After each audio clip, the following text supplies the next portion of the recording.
एक शख्स अपने घर में किचन के अंदर 1 साल तक दफन रहा और किसी को भनक तक नहीं लगी। उसी किचन में उसकी पत्नी महीनों खाना बनाती रही। 2 बच्चे थे घर में, वही खाना उस किचन में जो बन रहा बच्चे भी खा रहे हैं, किसी को पता ही नहीं चला। फिर एक रोज़ इस घर में एक नया किराएदार आता है, किराएदार भी परिवार वाला। अब किचन में ही खाना बनेगा, तो महीनों उस घर के किचन में फिर से खाना बना। एक नया परिवार किराएदार का, वो वही खाना खाता रहा। ज़िंदगी रोज़मर्रा की तरह जीते रहे, लेकिन भनक नहीं कि जिस किचन में खड़े होकर वो लोग खाना बना रहे हैं, उसी किचन में टाइल्स के नीचे एक शख्स दफन है। लंबा वक्त बीता और फिर एक रोज़ एक पुलिस कांस्टेबल को उसका एक ख़ास मुखबिर सिर्फ एक छोटी सी जानकारी देता है, और उस जानकारी के बाद पुलिस कैसे उस किचन तक पहुंचती है, लाश को बाहर निकालती है, और फिर उस लाश की क्या कहानी सामने आती है। पेश है पूरी कहानी। बिहार के सिवान का रहने वाला एक शख्स 2015 में रोजी रोटी की तलाश में बिहार से गुजरात पहुंचता है। अकबर अली अंसारी नाम का एक शख्स जो बिहार के सिवान इलाके में रहा करता था, 2015 में नौकरी की तलाश में अहमदाबाद पहुंचता है, गुजरात। पर अहमदाबाद जाने से पहले वो अपनी पत्नी को, अपनी बीवी को भी साथ ले जाता है। सिवान में रहने के दौरान अकबर को रूबी नाम की एक लड़की से प्यार हो गया। फिर दोनों के घर वालों की रजामंदी से इनकी शादी हो गई। अब अकबर और रूबी दोनों खुश थे। शादी के बाद जिम्मेदारी बढ़ी, तो अकबर ने कहा चलो अब नए शहर में चलकर नौकरी ढूंढते हैं और वही अपनी नई ज़िंदगी शुरू करेंगे। रूबी भी खुशी खुशी साथ अकबर के साथ अब वो अहमदाबाद में अपना इन्होंने एक छोटा सा आशियाना बसाया। धीरे धीरे वक्त बिताया, इन्हें 2 बेटे हुए। सब कुछ ज़िंदगी में ठीक चल रहा था। 2024 का साल आता है, 2024 करीब मार्च अप्रैल का महीना। एक रोज़ अचानक अकबर गायब हो जाता है। अब जिस इलाके में ये लोग रहते थे, अहमदाबाद के, इतने वक्त से रह रहे थे, आस पड़ोस के लोगों से जान पहचान थी, दोस्ती थी, तो पड़ोसी अक्सर बात भी करते हैं, हाय हेलो भी करते हैं, खैरियत भी पूछते हैं। तो अब अकबर कई दिनों से घर नहीं आया, ना सुबह ना शाम। जब नौकरी के लिए जाता था लोग देखते थे, हाय हेलो होता था। तो कुछ पड़ोसियों ने पूछा रूबी से कि आजकल आपके शौहर दिखाई नहीं देते। तो रूबी ने कहा कि वो अच्छी नौकरी मिल गई है और वो दुबई चले गए। पड़ोसी हैरान भी लेकिन खुशी भी कि चलो अच्छी नौकरी मिल गई, अच्छा परिवार है ये लोग। तब कई पड़ोसनों ने भी पूछा, रूबी ने यही कहा। अब इसके बाद हर एक को पता चल गया कि अकबर दुबई चला गया। इसमें कोई शक की बात थी नहीं, बहुत सारे लोग नौकरी के लिए जाते हैं। धीरे धीरे वक्त बीता। फिर अचानक 2 महीने के बाद इस घर में ताला लग गया, जिस घर में अकबर और रूबी रहा करते थे। पड़ोसियों को बड़ी हैरत हुई। तो एक रोज़ अपना कुछ सामान लेने के लिए रूबी आई, तो उसने पूछा पड़ोसियों ने कि यहाँ पे आप कहाँ गए। तो उन्होंने कहा चूँकि अब अकबर चले गए हैं दुबई, तो यहाँ बच्चों के साथ क्या रहना, तो वापस सोच रहे हैं हम लोग घर चले जाए। ये बात भी बड़ी जेन्युइन सी थी। खैर अब वो घर खाली है। 2-3 महीना और बीत जाता है। फिर अचानक एक रोज़ एक नया परिवार किराएदार की शक्ल में उस घर में दाखिल होता है। पड़ोसी से बातचीत होती है तो पता चलता है कि रूबी ने ये घर किराए पे दिया है। अब नया परिवार, हस्बैंड वाइफ बच्चे उस घर में आकर रह रहे हैं। धीरे धीरे वक्त बीता, साल से ऊपर हो गया। अब ना रूबी उधर जाती ना बाकी और कोई। इस बीच में हुआ ये कि कुछ महीने बाद उस किराएदार ने भी, जो नया आकर रुका था, उसे कहीं और नौकरी मिल गई, उसने भी वो घर खाली कर दिया। अब एक बार फिर से घर पर ताला जड़ गया। अब उस घर में कोई नहीं है। वक्त बीता धीरे धीरे। इसी दौरान में अभी जून जुलाई में एक रोज़ अहमदाबाद के इसी इलाके में एक सिपाही कहीं से गुजर रहा था। एक उसका मुखबिर था। वो मुखबिर उसके पास आया और उसने कहा साहब आपको एक खबर देता हूँ। उसने बार बताओ। उसने कहा फलाने मोहल्ले में एक शख्स रहता था अकबर, और करीब साल सवा साल से वो गायब है, और जहाँ तक मुझे मालूम है वो अब इस दुनिया में है ही नहीं, उसका कत्ल हो चुका है। जब पुलिस वाले ने ये सुना तो बोला कि यार ऐसे सिर्फ एक शख्स गायब है और कत्ल हो चुका, हवाई बातें, कोई सबूत दो। उसने कहा कि ये एक मुझे किसी और ने बात बताई और उसका नाम तो मैं बताऊंगा नहीं आपको, लेकिन ये उसका नाम रहा, ये पता रहा जो गुम है, और आप अपने तरीके से छानबीन कर लीजिए, लेकिन आपको बता रहा हूँ कि इसका कत्ल हो चुका है। अब वो कांस्टेबल अपने सीनियर अफसर के पास जाता है और कहता है कि हमारे मुखबिर ने एक खबर दी है। अब चूंकि वो मुखबिर बड़ा ख़ास था, उसकी खबर कभी गलत होती नहीं थी। एक अच्छा पुलिस वाला वही होता है जिसके मुखबिर बड़े भरोसेमंद हो, और पुलिस का आधा काम तो मुखबिर ही कर देते हैं। सीनियर अफसर समझदार थे। उन्होंने कहा तुम्हारा अगर भरोसे का मुखबिर है तो उसकी बातों को उड़ाओ मत, तुम इसके बारे में खामोशी से तफ्तीश करो। नाम तुम्हें पता ही है, अकबर अंसारी, उसने पता भी बता रखा है और 1 साल से गायब है, तो जाकर पहले पूछताछ करो, मोहल्ले के लोग बता देंगे कि उसको किसी ने देखा है या नहीं देखा पिछले साल सवा साल में। अब वो पुलिस वाला उस मुखबिर के बताए मोहल्ले में पहुंचता है। घर का पता मालूम था। जब वो घर गया उसने देखा घर पे ताला लगा हुआ है। उसने आस पड़ोस से पूछताछ की तो उन्होंने कहा कि करीब साल सवा साल पहले इस घर में रहने वाला अकबर दुबई चला गया काम करने के लिए। तो उसने पूछा किसने बताया? उसने कहा उसकी बीवी रूबी और 2 बच्चे थे, यहाँ रूबी ने ही बताया। फिर उसके बाद कुछ वक्त तक यहाँ रूबी भी रही, फिर रूबी भी यहाँ से चली गई और एक किराएदार आया, वो किराएदार रहा, वो भी चला गया और कुछ महीने से ये घर खाली पड़ा हुआ है, बंद है। अब पुलिस ने अकबर के बारे में छानबीन शुरू की। जहाँ वो नौकरी करता था वहाँ गए, तो जब वहाँ गया तो पता चला कि अकबर बिना इन्फॉर्म किए हुए नौकरी पर आना उसने छोड़ दिया। ये बात उस पुलिस वाले को खटकी, क्योंकि ठीक ठाक नौकरी कर रहा है, अगर उसे बेहतरीन नौकरी, अच्छी नौकरी मिल भी गई, दुबई जा भी रहा है, तो बीच बिना तनख्वाह लिए हुए महीने के कैसे जा सकता है? और उसके ठीक ठाक रेपो था, वहाँ उसकी लोगों ने तारीफ़ की कि काबिल था, ईमानदार था, मेहनती था। तो फिर ऐसा कोई रिश्ता भी ख़राब नहीं तो वो उसको बिना बताए हुए कैसे गैर हाजिर रह सकता है? उसने पूरी छानबीन की, पता चला उसका रिकॉर्ड बहुत साफ़ सुथरा था। अब वापस उसने फिर मोहल्ले में जाकर पूछताछ शुरू की। जब मोहल्ले में पूछताछ की तो हर एक ने कहा कि नहीं, वो बेहद ही मिलनसार अच्छा शख्स था। और फिर एक रोज़ अचानक वो यहाँ से गायब हो गया। अब अगर किसी को दुबई में नौकरी मिलती है तो आमतौर पर लोग ये शेयर करते हैं, पड़ोसियों को भी पता चलता है, रिश्तेदारों को पता चलता है, पर कोई जानकारी नहीं।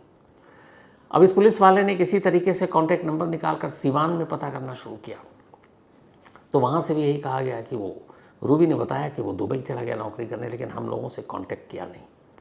अच्छा, उस घर की हालत ये भी थी कि जब रूबी से उन्होंने शादी कर ली थी तो उसके घर वाले इतने रजामंद तो थे नहीं, फिर भी बेटे की पसंद के आगे झुक गए, पर रिश्ता उतना अच्छा था नहीं। और वो शादी के बाद अहमदाबाद आ गया, तो फिर एक तरह से रिश्ता कट ही गया था। तो हर तरफ से पता कर लिया। उस सिपाही ने जाकर अपने सीनियर अफसरों को रिपोर्ट दी और उसने कहा सर सारी रिपोर्ट शक पैदा करी, क्योंकि वो बिना किसी को बताए हुए यहाँ से गया और अचानक गया। अब किसी तरह उसका उस वक्त का मोबाइल नंबर भी मिल चुका था। अब पुलिस अफसरों ने उस मोबाइल नंबर के कॉल डिटेल रिकॉर्ड को खंगालना शुरू किया। जब सीडीआर को खंगालना शुरू किया तो फिर पुलिस ने भी देखा कि जब उसकी गुमशुदगी की बात थी जून जुलाई 2024, उसके बाद से उसका मोबाइल लगातार बंद, कोई मैसेज नहीं, कुछ नहीं। किसी ने उसको देखा नहीं, न रिश्तेदारों ने, न पड़ोसियों ने, न ऑफिस में किसी दोस्त ने, और किसी ने इन सवा साल में उसको, मतलब किसी से उसने कांटेक्ट भी नहीं किया। जितने दोस्त थे पुलिस ने उनको भी ढूंढ निकाला, रिश्तेदारों को ढूंढ निकाला, पड़ोसियों को ढूंढ निकाला, यहाँ जहाँ काम करता था उसको ढूंढ निकाला, लेकिन हैरत अंगेज़ तौर पर एक भी ऐसा बंदा नहीं मिला जो साल सवा साल से अकबर के कांटेक्ट में हो या अकबर ने कभी कांटेक्ट किया। पुलिस ने अकबर के अब सारे सोशल मीडिया को खंगाल डाला, वहाँ पे भी कहीं उसकी मौजूदगी नज़र नहीं आई। अब पुलिस को लगा कि उस मुखबिर की बात सच है।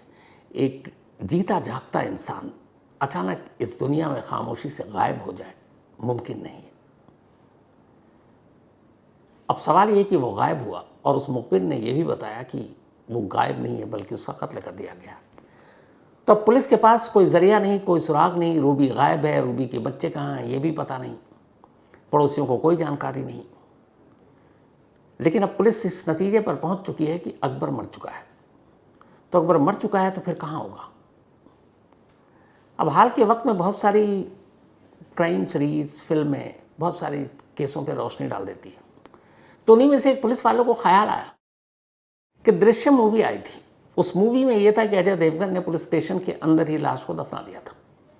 किसी को कभी ये सपने में भी नहीं आ सकता कि कोई कातिल ऐसे कर सकता है कि किसी की लाश को पुलिस स्टेशन में ले आकर दफना दे। हालांकि तब पुलिस स्टेशन बन रहा था उस फिल्म की कहानी में जो दिखाया गया। अब यहाँ किसी ने देखा नहीं, किसी ने बाहर नहीं देखा, किसी ने कहीं नहीं देखा, पड़ोसियों से ये भी पूछा गया कि जब आखिरी बार गायब हुआ तो आप लोगों ने इस घर में कुछ देखा? जैसे आजकल होता है, कोई सूटकेस लेकर जा रहा है, कोई बोरी लेकर जा रहा है किसी और चीज़ में, क्योंकि लाश को अगर मान लीजिए कत्ल हो भी गया तो ठिकाने लगाने के लिए तो कहीं कैसे किसी ज़रिए से ले जाएंगे। उन्होंने कहा नहीं, अच्छा वो पूरा मोहल्ला भी ऐसा देर देर रात तक जागे, तो किसी ने ऐसी कोई अजीब चीज़ देखी ही नहीं, यानी घर के बाहर कोई हलचल ही नहीं हुई।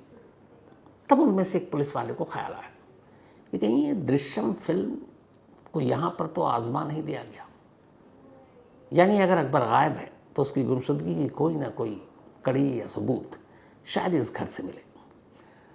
अब पुलिस ने उस घर को खुलवाने के लिए कोर्ट का दरवाज़ा खटखटाया। कोर्ट ने इजाज़त दे दी। पुलिस ने साथ ही ये भी कहा, अब दृश्यम दिमाग में है तो ये भी है कि घर के अंदर जाना पड़ेगा, तो फिर हो सकता है खुदाई भी करनी पड़े।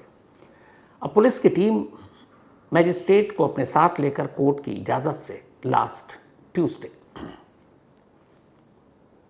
अहमदाबाद के उस मोहल्ले के उस घर में पहुंचती है। पुलिस की पूरी टीम है, मजदूर हैं साथ में। घर का दरवाज़ा खुलता है, घर की तलाशी ली जाती है। घर महीनों से बंद था, धूल मिट्टी थी और देख कर लग रहा था कि यहाँ कोई आया भी नहीं है। अब पुलिस ने एक एक कमरे की तलाशी लेनी शुरू की। कहीं कोई ऐसी चीज़ नहीं मिली। बेड को हटाया गया, ज़मीन के फर्श को टटोला गया, दीवारों को टटोला गया, घर के पानी की टंकी को टटोला गया। लेकिन उस पुलिस वाले के दिमाग में चल रहा है कि कहीं अगर ये मर्डर है और जिसकी ज़्यादा गुंजाइश है तो फिर लाश कहीं बाहर नहीं ले जाएगी, और अगर यहाँ पे लाश नहीं है तो फिर इसका मतलब है कि मामला कुछ और है। तो इसी लाश की उम्मीद में पुलिस ने इस घर का दरवाज़ा खोला था। अब एक एक घर का कोना छान मारा, दरो दीवार छान मारी, टंकी छान मारी। इसी बात पुलिस की टीम किचन में पहुंचती है। जब किचन में पहुंची तो किचन में भी ऐसा कुछ नज़र नहीं आया। तभी पुलिस वालों की नज़र किचन के फर्श पर टाइल्स पर पड़ी। टाइल्स भी ठीक ठाक, लेकिन एक दो टाइल्स ऐसा लगा जैसे तो टूटा गया है या इसको किसी अनाड़ी ने फिट किया है, क्योंकि टाइल्स जब लगाते हैं तो आप एक सपाट उस तरीके से। तो पुलिस को थोड़ा सा ऊबड़ खाबड़ दिखाई दिया। तो एक पेशेवर कारीगर या मजदूर ऐसा नहीं करता, मिस्त्री। जैसे ही उस टाइल्स पर नज़र पड़ी, पुलिस की पहली बार आंखें चमकी, पर यह ख्याल आया कि कोई यार किचन में कैसे दफना सकता है किसी लाश को, खाना बनाने की जगह है ये। लेकिन फिर भी एक शख्स गायब है, 1.25 साल हो गए हैं, कोई क्लू नहीं है, कोई सबूत नहीं है, घर से बाहर निकलने का कोई सबूत नहीं है। तो मजिस्ट्रेट साहब सामने हैं, कोर्ट से इजाज़त ली जा चुकी है, मज़दूरों को बुलाया जाता है, किचन के टाइल्स को अब उखाड़ने का हुक्म दिया जाता है। टाइल्स उखड़ता है। इसके बाद अब वहाँ खुदाई करने का फरमान जारी होता है। अब किचन में टाइल्स को निकालने के बाद खुदाई शुरू होती है। थोड़ी देर की खुदाई के बाद अंदर से चंद हड्डियाँ साफ नज़र आने लगती हैं। अब बड़ी एहतियात के साथ खुदाई होती है। जब खुदाई होती है तो जब हड्डियाँ बाहर आती हैं तो हड्डियाँ भी छोटे छोटे थी। अब बाकी तो और कुछ मिला नहीं, लेकिन हड्डियों को देखकर ऐसा लग रहा था कि जैसे पता नहीं लाश के टुकड़े तो नहीं किए गए। खैर, बड़ी एहतियात के साथ फिर पूरे किचन की खुदाई की गई और उसके अंदर से जितने भी इंसानी हड्डियां या कंकाल के अवशेष बचे थे उनको एक एक कर बाहर निकाला गया। उसके बाद उन्हें एक पोटली बनाई गई और फिर पुलिस अपनी कस्टडी में लेगी। फिर इसके बाद उसे सरकारी अस्पताल के मोर्चरी में भेज दिया गया फॉरेंसिक जांच के लिए। अब अकबर के घर के किचन से इंसानी कंकाल के अवशेष मिल चुके थे, यानी मुखबिर की बात सही थी। लेकिन अभी आधी कहानी थी। अब सवाल ये था कि अगर ये अकबर की ही हड्डियां हैं तो फिर अकबर को उसी के घर के किचन में कौन मार सकता है। अब यहाँ से पुलिस की तफ्तीश शुरू हुई। अब पुलिस की लाइन ऑफ इन्वेस्टिगेशन ही बदल गई। अब उन्होंने कहा कि अकबर की पहली बार दुबई जाने की कहानी उसकी बीवी रूबी ने बताई। रूबी ने लव मैरिज किया। रूबी ने ही शादी के बाद फिर ये पता चला कि उसको अपने सिवान से दूर एक नए शहर में ले जाने के लिए ज़िद की थी, वो यहाँ है। तो अब जब ये सारी चीज़ें हो गई तो पुलिस ने इस मोहल्ले में जहाँ ये लोग रह रहे थे इतने बरसों से, वहाँ पे अब लोगों से पूछताछ करना और दूसरे तरीके से पूछताछ और दूसरे सवालों के साथ नए सिरे से एक टीम मैदान में उतरी और अब उसी मोहल्ले में पूछताछ शुरू हुई। अब जब पड़ोसियों से पूछताछ शुरू हुई तो एक नई कहानी सामने आई। पता चला कि रूबी के पड़ोस में एक शख्स रहा करता था जिसका नाम था इमरान वघेला। इमरान वघेला की इज़राइल अंसारी यानी कि अकबर अली से भी अच्छी खासी दोस्ती थी। फिर धीरे धीरे घर आना जाना भी हुआ और इसी दौरान में इमरान वघेला और रूबी के बीच इश्क परवान चढ़ने लगा। अब जब अकबर ड्यूटी पर जाता तो इमरान वघेला अक्सर रूबी के पास पहुंच जाता घर पर। पड़ोसियों ने भी कई बार देखा इन दोनों को आते जाते। धीरे धीरे ये बात सुगबुगाहट से होते हुए अकबर के कान तक पहुंची। एक रोज़ अकबर ने इमरान वघेला को अपने पीछे में अपने घर जाते हुए देख लिया। इसके बाद उसकी रूबी से लड़ाई हुई। रूबी को उसने समझाया कि देखो हमारे 2 बच्चे हैं, तुम जिस रास्ते पर जा रही हो वो गलत है। लेकिन रूबी नहीं मानी। इमरान के साथ उसके रिश्ते कायम रहे। धीरे धीरे वक्त बीता। अकबर हमेशा उसे समझाता और डांटता, लेकिन रूबी पे कोई असर नहीं पड़ता। अब रूबी को भी ये लगा कि सारी सच्चाई सामने आ चुकी है। उसका शौहर उसे लगातार डांट रहा, उस पर अब शक भी करता है, जब तब वक्त से पहले घर आ जाता है। एक रोज़ उसने इमरान वघेला से कहा कि ऐसे कब तक चलेगी हमारी ज़िंदगी। तो उसने पूछा क्या करें। तो उसने कहा कि देखो मैं एक नए शहर में हूँ, अहमदाबाद में, अपने घर परिवार से बहुत दूर हूँ। अगर अकबर हमारी ज़िंदगी से हट जाए, बल्कि इस दुनिया से ही निपट जाए, तो किसी को पता भी नहीं चलेगा। इमरान वघेला भी रूबी की इन बातों में आ गया। उसने कहा ठीक है। इसके बाद इमरान ने अपने 2 दोस्तों रहीम और मोहसिन, इन दोनों को ये सारी बात बताई और उसने कहा कि अकबर को मारना है। 2024 में ये तीनों एक रात रूबी के घर पहुंचते हैं। अकबर घर पर था। अकबर उन्हें देखकर भड़क जाता है, लेकिन इससे पहले कि अकबर कुछ कर पाता, ये तीनों अकबर पर टूट पड़ते हैं। इसके बाद उसका गला घोंटते हैं। 3 लोगों के आगे वो बेबस था। थोड़ी देर में अकबर की मौत हो जाती है। मौत के बाद अब तीनों मिलकर तेज़ धार हथियार से उसका गला काटते हैं। ये सब कुछ रूबी की मौजूदगी में हो रहा है। फिर इसके बाद अब ये होता है कि लाश का क्या करें। तब तक इनको पता था हाल के वक्त में ऐसे बहुत सारे कत्ल हो चुके हैं। उन्होंने कहा कि लाश को लेकर जाएंगे बाहर, किसी न किसी CCTV कैमरे में भी आएंगे, यहाँ पड़ोसी भी देखेंगे रात के अंधेरे में ये लोग कहाँ जा रहे हैं, क्या ले जा रहे हैं, तो पकड़ में आ जाएंगे। सूटकेस और बैग वैसे ही आजकल लोगों की ध्यान अपनी तरफ खींच लेता है।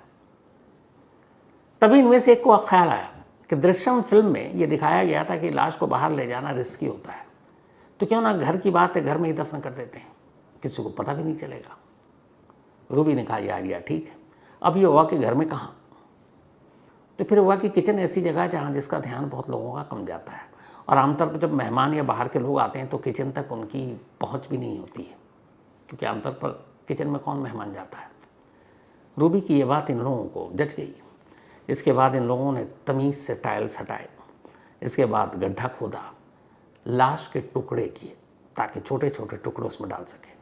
फिर छोटे छोटे टुकड़े करने के बाद उस गड्ढे के अंदर डाला, फिर मट्टी भरी।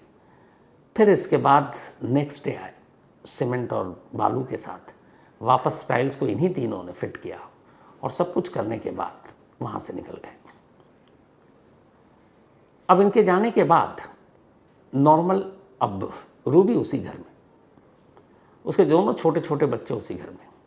अगले कई महीने तक रूबी उसी किचन में उसी टाइल्स पर खड़ी होकर खुद के लिए और अपने बच्चों के लिए खाना बनाती और खाना खाती, जैसे कुछ हुआ ही नहीं, जैसे वो जहाँ खड़ी हो उसके नीचे कुछ है ही नहीं। जिससे उसने प्यार किया था उसी के लाश के टुकड़े करवाकर अपने ही रसोई, अपने ही किचन में वो उसे दफना चुकी थी और उस किचन में तन्हा खड़ी होकर खाना बनाती रही महीनों। और अब कोई रोकने टोकने वाला था नहीं। इमरान वघेला से भी खुलकर मिलने लगी, लेकिन कहीं ना कहीं डर तो होता है। बाद में उसे एहसास हुआ कि कहीं किसी रोज़ इस दफन लाश का सच बाहर ना आ जाए, तो इसलिए अब इस घर को छोड़ देते हैं। फिर वो इमरान वघेला के कहने पर एक दूसरे घर में पहुंच गई। कुछ वक्त तक घर खाली रहा, फिर उसने कहा किराएदार को दे देते हैं, फिर उसने किराए पे लगा दिया, फिर वो किराएदार भी चला गया और ये घर खाली पड़ा रहा। कहते हैं कि जो इमरान वघेला के बाकी 2 दोस्त थे, रहीम और मोहसिन, इनमें से ही एक ने किसी जगह पर खड़े होकर अकबर के कत्ल और की बात बता दी कि वो गायब नहीं, उसका मर्डर हो चुका है। और वो मुखबिर उस वक्त वहीं मौजूद था और उसी मुखबिर ने जाकर उस कांस्टेबल को ये बात बताई और फिर ये सारी सच्चाई सामने आई।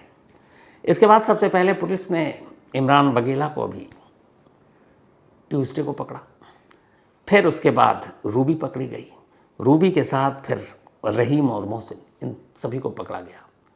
इमरान बघेला ने अपना जुर्म कबूल कर लिया। उसने पूरी कहानी बता दी, जो कहानी मैंने भी आपको सुनाई। अब ये सभी पुलिस कस्टडी में हैं, पुलिस हिरासत में है, इनसे पूछताछ हो रही है।